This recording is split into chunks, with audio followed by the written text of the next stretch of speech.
జై శ్రీమన్నారాయణ. భగవద్బంధువులారా, ఈరోజు మంచి విషయం. ఫాల్గుణ మాసము బహుళపక్ష ఏకాదశి గురించి తెలుసుకుందాము. ఫాల్గుణ మాసంలో బహుళపక్షంలో వచ్చే ఏకాదశిని పాప విమోచన ఏకాదశి అంటారు.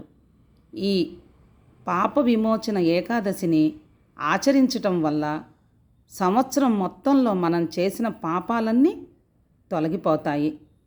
శ్రీ మహావిష్ణువుకి ఏకాదశి అంటే ఎంతో ఇష్టమైన రోజు.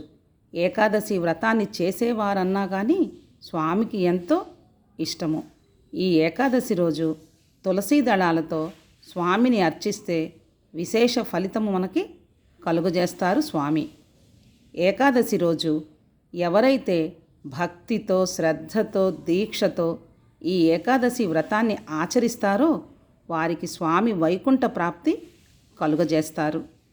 ఏకాదశి రోజు చిన్న దానం చేసిన స్వామి అనుగ్రహం మనకి బాగా లభిస్తుంది.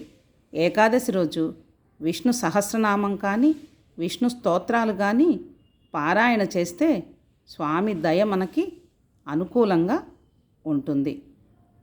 ఈ ఏకాదశి రోజు యాదగిరి లక్ష్మీ నరసింహస్వామి వారి ఆలయంలో 1,00,000 పుష్పార్చన స్వామివారికి జరుగుతుంది. జై శ్రీమన్నారాయణ. రేపేనండి ఏకాదశి. అవకాశం ఉన్నవాళ్ళం ఏకాదశిని సద్వినియోగపరుచుకుందాం. జై శ్రీమన్నారాయణ. వీడియోస్ నచ్చితే సబ్స్క్రైబ్ చేసుకొని సపోర్ట్ చేయండి.